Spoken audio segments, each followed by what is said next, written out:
Olá, seja bem-vindo ao programa Diversidade. Hoje nós vamos falar sobre a problemática das pessoas com deficiência intelectual. Será que elas estão sendo bem atendidas pelos órgãos públicos do Brasil? Se não, nós temos instituições, nós temos organizações que fazem esse trabalho e fazem muito bem. Eu vou conversar hoje com o Clodoaldo de Lima e Leite, que é vice-presidente da instituição beneficente Nosso Lar, que está há 72 anos trabalhando, servindo as pessoas, as crianças principalmente, com deficiência intelectual. Tudo bem com você, Clodoaldo? Tudo bem, uma satisfação estar aqui com você, Roberto. 72 anos de trabalho, 3 gerações já. Pois é, há 72 anos atrás, um grupo de senhoras resolveram botar a mão na massa. A realidade aqui no estado de São Paulo era também ainda, naquela época já era difícil, e eles resolveram criar uma organização para atender as crianças órfãs. Então, durante 20 anos, praticamente, o trabalho da instituição beneficente Nosso Lar foi voltado ao atendimento de crianças órfãs. E construíram uma casa, que eles chamavam na época, os moradores, né, os filhos da casa, como eles se intitulam, de Casa Grande. E ali essas senhoras moravam, cuidavam como pais e mães, né? Então esse grupo cuidou durante esse período todo desses jovens. E que hoje alguns são administradores de empresa, outros foram para ramos técnicos, pedagogos, colaboram com a instituição hoje novamente, né? E depois de 20 anos desse trabalho exitoso, o Nosso Lar recebeu alguém, abandonou uma criança à porta da instituição, de uma mãe desesperada, com paralisia, uma criança com paralisia cerebral, e aí começaram a refletir, já estavam questionando essa necessidade de continuar com o internato, as crianças já tinham crescido, né, cerca de 300, 400 crianças que foram atendidas pela casa, e falaram, olha, esse é um segmento que a casa também pode acolher, pode fazer um trabalho interessante. Junto com isso, a diretora então da casa, na época, a Nancy, dá à luz uma criança também com síndrome de Down. Com deficiência intelectual. Com deficiência intelectual. Então aí a casa abraçou essa causa, né? E nesses 52 anos, praticamente, estamos fazendo esse trabalho voltado à habilitação e reabilitação da pessoa com deficiência, nessa perspectiva da independência dessas pessoas, das famílias, porque acho que o grande desafio na nossa sociedade hoje é o descaso das políticas públicas, no sentido de acolher a família. Não adianta querer dar o espaço também para a pessoa com deficiência se a família está abandonada. É um grande trabalho hoje de quase todas as instituições, dar apoio familiar às instituições. Elas perceberam que sem o apoio da família, sem a junção, sem a conscientização da família, que há necessidade de amor principalmente, você não consegue fazer um bom trabalho com a criança com qualquer tipo de deficiência. Exatamente. Pode ser intelectual, pode ser deficiência física, ou deficiência intelectual com agravante de deficiência física. Se não tiver o apoio da família, se não tiver a junção, vínculo, exatamente, o vínculo familiar, o trabalho ele quase que é jogado por terra. É fundamental. E é interessante observar que quando você... E isso tanto Madre Teresa de Calcutá, Chico Xavier e outros tantos, é a questão do vínculo, de compromisso de fato com o ser humano. Né? O que a Nancy dizia é amar sem julgar. E aí você consegue desenvolver um trabalho e sem pieguismo, sem achar que você está salvando o mundo, porque o objetivo não é esse. O objetivo aí é maior, é apenas a solidariedade humana. Como é que você pode falar no mundo civilizado se nós não nos amparamos? Se nós temos essa dificuldade de enxergar a diversidade, de acolher as diferenças, não é? De respeitar a opinião do próximo. Respeitar. E eu acho respeitar até, o outro como ele é, né? E eu acho até interessante, né? Porque no campo da ficção as pessoas falam de visitas de extraterrestres e tal. Olha, minha gente, vamos trabalhar com a diversidade, a diferença aqui, né? Eu acho que quem tem medo de chegar aqui na Terra são eles. Vamos trabalhar com todos os nossos diferentes aqui, depois a gente pensa nos diferentes de outro planeta. De outro planeta, entendeu? Então eu acho que é um desafio a gente poder desenvolver um trabalho consequente, que o resultado apareça, que a família fale, olha, valeu, meu filho hoje está incluído no mundo do trabalho, meu filho hoje está sereno, isto é que faz a diferença. A gente pode dizer assim que o nosso lar tem dois trabalhos importantíssimos, um do acolhimento e outro da divulgação dessa filosofia, sim, que é espetacular, né? Se todas as pessoas começassem a acompanhar esse trabalho, esse desenvolvimento intelectual, filosófico, de acolhimento e de relações sociais, eu acho que a gente talvez nem precisasse de instituições mais, né? Porque, veja, o desafio que o nascimento de uma pessoa diferente, né, é o desafio à inteligência e à capacidade de amar do chamado ser humano. Ô Clodoaldo, você sabe que eu sempre defendi essa tese aqui, sempre falo assim, olha, tem pessoas que lutam pela raça pura, já tivemos guerras, já tivemos invasões, já tivemos tudo quanto é tipo de crueldade no mundo e ainda tem, por causa daqueles, digamos assim, imbecis, podemos usar esse termo, infelizes, que acreditam na dita raça pura, que nós temos que fazer. Poxa, falando em Deus, tivesse sido criado todos iguais, soldadinhos de chumbo, nós estávamos morando na caverna. Certo? Nós crescemos pelas diferenças, nós nos desenvolvemos porque somos diferentes, não só diferentes na aparência física, mas principalmente na diferença da maneira de pensar. É a minha inteligência, o meu pensamento somando com o seu. Exato. E o nosso somando com o do mundo. Então nós temos que respeitar. Eu digo assim, toda vez que eu estou de frente com uma pessoa, eu agradeço porque aquele é um momento único de aprendizado. E é interessante, os pais que acolhem os filhos, que entendem que aquele ser é perfeito para o processo dele de crescimento, eles conseguem no futuro até, e a gente viu até exemplos disso, desses jovens que aparentemente não poderiam ser produtivos e que hoje produzem. Nossa! E que hoje, inclusive, estão sendo, vamos dizer assim, a solução, porque o pai está desempregado, mãe desempregada, quem está trabalhando?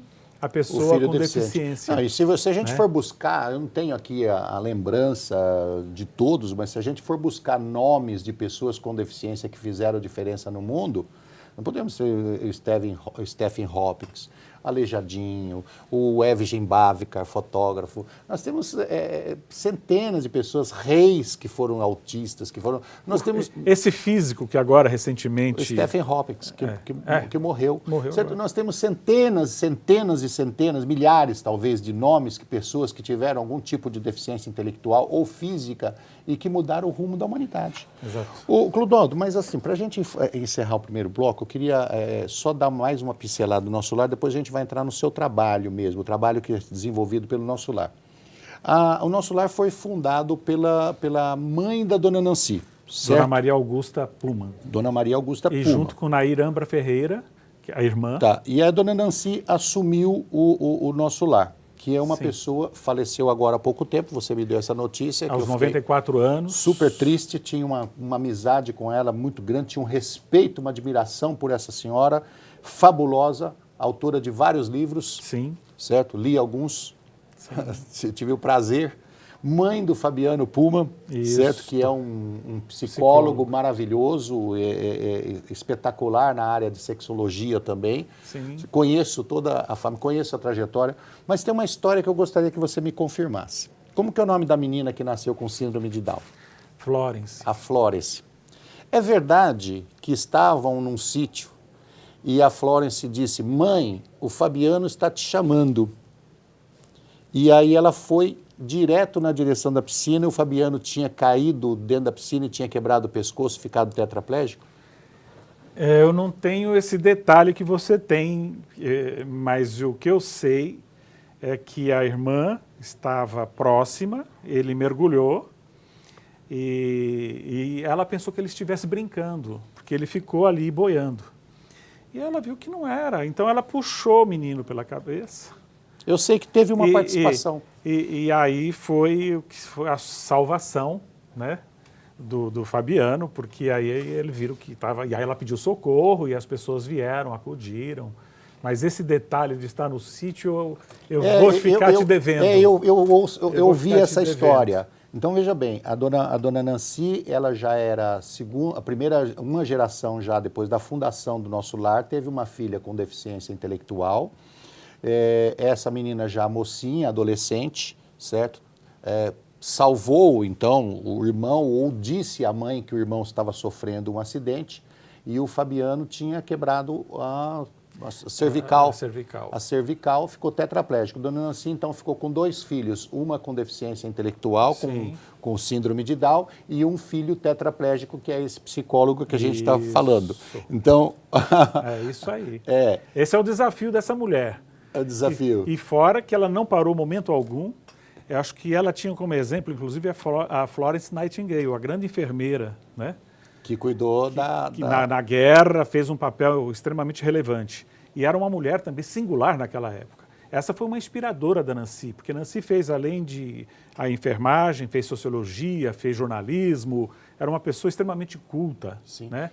Bom, nós vamos ter que entrar no intervalo, mas olha só a história dessa mulher. Não esmoreceu nem um segundo sequer, muito pelo contrário, eu acho que deu mais força, mais vontade para ela fazer a instituição Nosso Lar crescer mais e socorrer mais pessoas. Nós vamos falar sobre a quantidade de gente socorrida pela instituição Nosso Lar. Nós vamos para o rápido intervalo e já voltamos.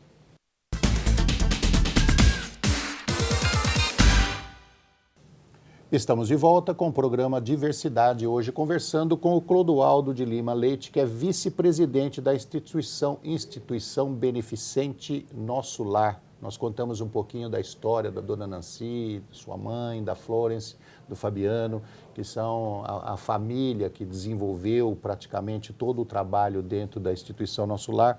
Contamos aí uma história que está um pouquinho em dúvida ainda se a Florence disse que o Fabiano estava sofrendo ou se ela mesmo socorreu. Depois a gente vai averiguar qual das partes é verdade. É verdade. Mas vamos lá, Instituição Nosso Lar. Se você quiser conhecer um pouquinho a Instituição Nosso Lar, você pode entrar no site, que é ibnossolar.org.br. IB de bola, Instituição Beneficente, ok? ibnossolar.org.br. Ou no Facebook, é facebook.com/instituiçãobeneficente.nossolar, ok? Clodoaldo, Sim. Vocês estão hoje ali perto da Lise Vasconcelos. Isso. A altura da rua Doutor Douzani, pega a direita, quem desce do metrô Vila Mariana. Segunda à direita, Rua Mesquita. Quase no final da Rua Mesquita é a Praça Florence Nightingale, 56. Ali Tudo está a sede da instituição. Aliás, a praça foi um nome solicitado na época pela Nancy, que tinha grande admiração pela Florence, e ela solicitou se aquele espaço não poderia se transformar numa praça e com o nome da Florence Nightingale. Estão lá desde a fundação? Não, teve na Rua Bueno de Andrade, no início, e depois saiu daquele espaço, foi feita essa obra, essa construção, e depois que foi deslocado para lá. Então não foi bem desde o início. Hoje, quantas crianças vocês têm? São internas ou só ambulatorial? Nós temos uma filosofia de trabalho que a criança tem que ter o vínculo com a família. Então elas vão lá, ou ficam meio período, ou o período todo, ou no contraturno, porque agora com a política da escola inclusiva, você tem que ter a criança na escola e no outro período ela recebe o reforço Sim, muito bem. na instituição. Gosto dessa ideia. Então, eu acho que esse é o caminho e é assim que nós trabalhamos.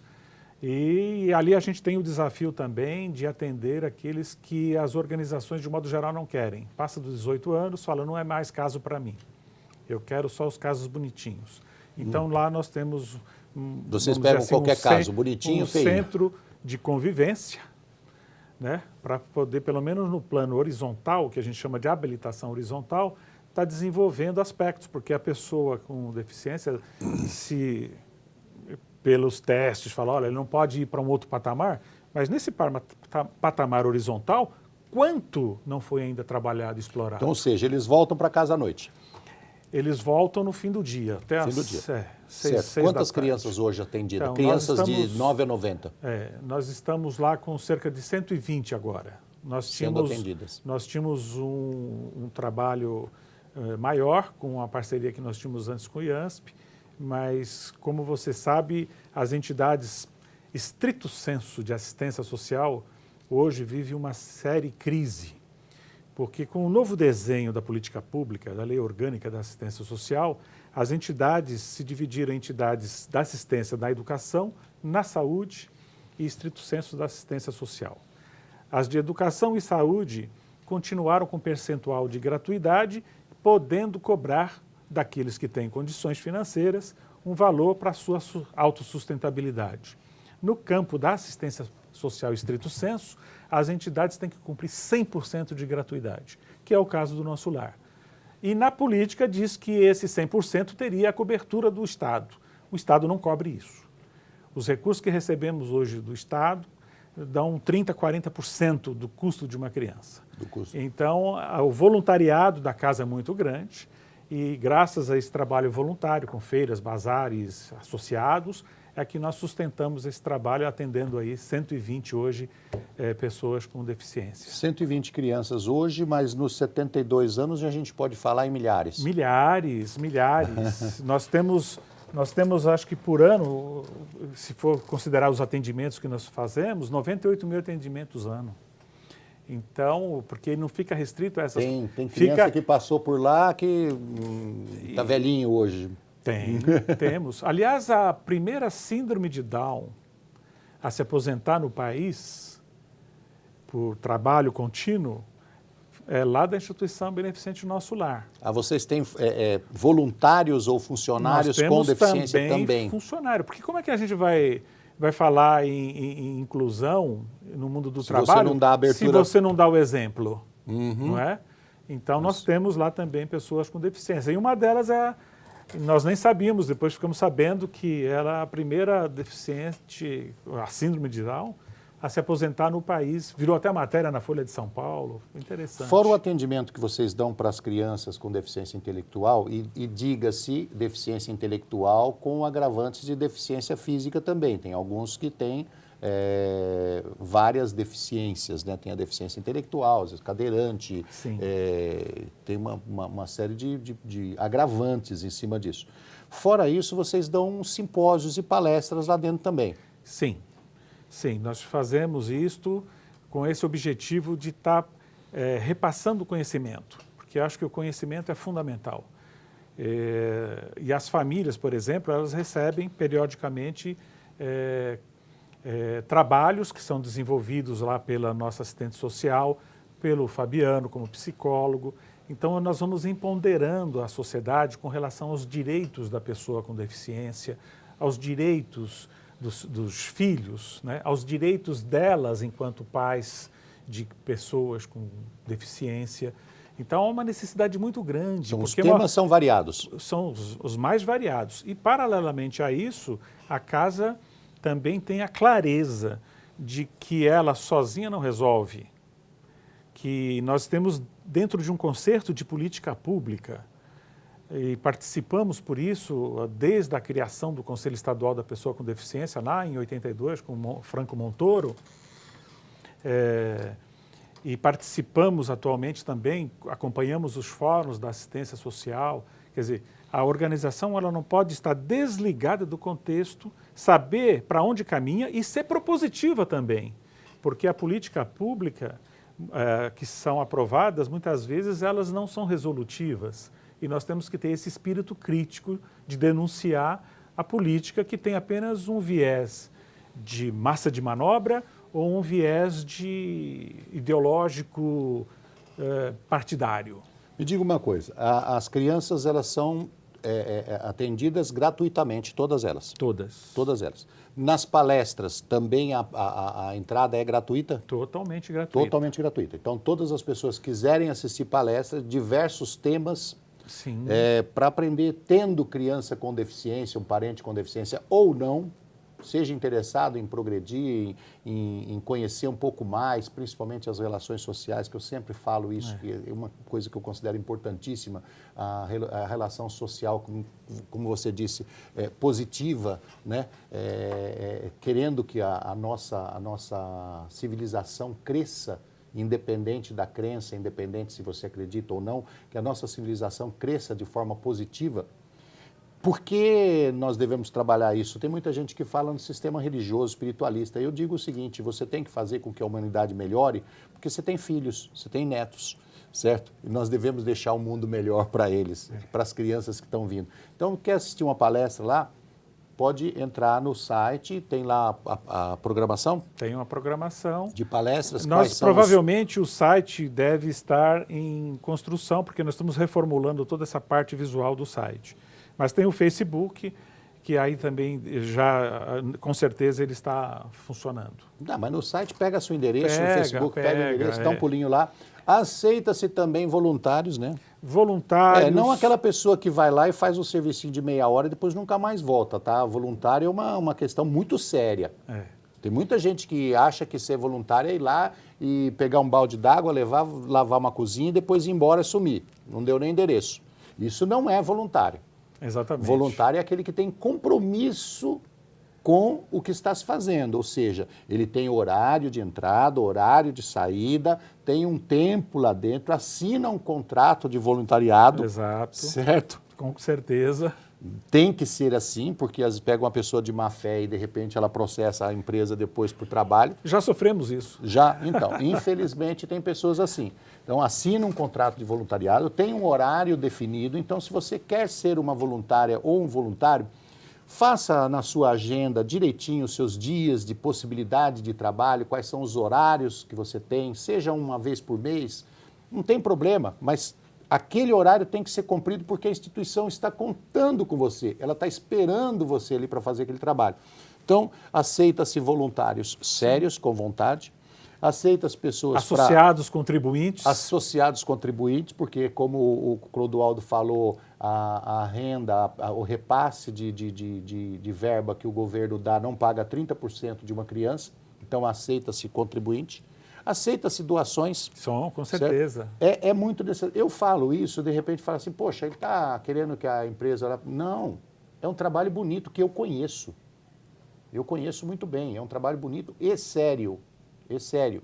Esperamos que continue assim para sempre. Né? Sim.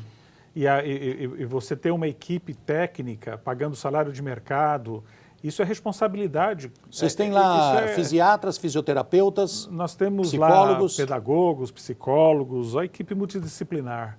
E isso tudo é importante, porque muitas vezes nós ouvimos na história que se criam organizações que viram depósito de seres humanos. Então, não é por aí o caminho. Não, de jeito né? nenhum. O caminho Mesmo na questão do emprego, tem empresas que empregam só para cumprir a lei de cotas e deixa a pessoa como um vaso lá. Exato. Sem utilidade. Exato, exato. Não, ou então coloca, faz uma proposta indecente de falar para a família, olha, ele vai receber o salário, ele vai constar como funcionário da nossa empresa, mas ele vai ficar lá na instituição, tá? Então, isso daí... Que horrível, né? Isso daí é lamentável. Isso mostra que não entendeu nada do que significa a inclusão da pessoa com deficiência. Não, eu acho que a pessoa não entendeu nem que ele é ser humano. A pessoa que faz isso não entendeu ainda. Então, e daí a necessidade da luta nos conselhos. Agora, os conselhos de defesa das pessoas com deficiência, do qual o nosso lar já fez parte, também devem estar atentos a isso. Porque nós temos observado que, de uns tempos para cá, houve uma escalada no aparelhamento dos conselhos. Então, começaram a fazer uso dos conselhos na área da política partidária, espaço de politicagem. Então, não é esse o caminho. Os conselhos, principalmente os voltados ao segmento de defesa da pessoa com deficiência, devem estar fazendo uma nova reflexão nesse momento histórico. Concordo plenamente. Por quê? Primeiro, será Eles que não estão há... subordinados às secretarias. Será que não há um preconceito com relação, principalmente aos conselhos voltados à pessoa com deficiência? Porque, veja bem, Conselho da Saúde, Conselho do Idoso, Conselho da Comunidade Negra e outros tantos por aí, da criança e do adolescente, são conselhos deliberativos. Deliberativos. E os conselhos voltados à pessoa com deficiência, muitos nos estados e municípios ainda são apenas consultivos. A política pública do município, do estado, deveria passar pela deliberação do conselho. Mesmo que ele seja só consultivo, Clodoaldo, eu acho que ele deveria ter um ganho. Liberdade de ação. Porque os conselhos hoje estão ligados às secretarias da qual eles fazem parte. Por exemplo, o Conselho da Pessoa com Deficiência está ligado à Secretaria da Pessoa com Deficiência. Eu não acho certo isso. Veja, essa é uma luta. Quando nós criamos o Conselho Estadual... Ele tem que ter a liberdade de apontar, época, de criticar e de opinar. O governo Montoro, o conselho era consultivo, era uma experiência inicial, mas nenhuma secretaria poderia desenvolver nenhuma ação sem antes ouvir o Conselho Estadual. Não sei como está hoje, mas não era consultado. Os conselhos precisam ser livres. Precisam, e precisam ser deliberativos. Vamos voltar lá à questão do nosso lar. Eu preciso falar sobre isso, fechar sobre isso. No Facebook ou no site de vocês, tem como a pessoa se inscrever para ser voluntária ou fazer doações ou fazer visitação? Tem todas as explicações necessárias? Sim. Se não tiver no ar nesse momento, mas esse é o objetivo do site, dar uma visibilidade da organização, aonde a pessoa pode estar atuando, né? Como pode também colaborar com a casa. Se a pessoa quiser fazer somente uma visitação para comprovar tudo isso que nós estamos falando? É só ligar, 2066-1680, marcar, tem um agendamento ali, vai fazer a visita sem problema nenhum. Vai conhecer a casa, será uma satisfação muito grande poder recebê-los. Bom, o Clodoaldo falou uma coisa importante aqui, tem muita gente que não tem computador, certo? Então, se você tem, você entra no site ibnossolar.org.br ou no Facebook, facebook.com/instituiçãobeneficente.nossolar, beneficente, certo? Ou se você não tem computador, está querendo fazer uma visitinha, está querendo conhecer, está querendo ser voluntário, está querendo ser contribuidor lá da associação, da instituição, você pode ligar para 2066-1680. Perfeito. Está aceitando mais crianças com deficiência ou está encerrado as vagas? A capacidade nossa hoje é esta ainda, infelizmente. Sempre há uma ou outra possibilidade, mas nós estamos trabalhando com essa possibilidade, uma vez que o recurso ele é escasso. Não é o Estado quem banca, embora a política diga que seja, né? Ele colabora, poderia melhorar. Aí fica aí também a nosso pedido, olha, melhorem lá a nossa parceria, precisamos para poder, inclusive, ampliar a nossa capacidade de atendimento. Nos ajudem para a gente poder ajudar. Isso. Nós conversamos com Clodoaldo de Lima Leite, que é vice-presidente da Instituição Beneficente Nosso Lar, que eu agradeço bastante o seu trabalho, agradeço a instituição que eu conheço bastante e agradeço a sua presença aqui. Eu que agradeço essa possibilidade e esperamos receber aí as pessoas interessadas em conhecer esse trabalho. Serão muito bem-vindos e venha conhecer lá a nossa filosofia de trabalho e vamos juntos construir uma nova realidade social. Um mundo melhor. Um mundo melhor depende de cada um de nós. Não existe salvador da pátria. Cada um faça a sua parte que nós vamos resolver o problema do mundo. Obrigado a você de casa que esteve conosco no programa Diversidade. Nós te esperamos na próxima semana. Um abraço. Até lá.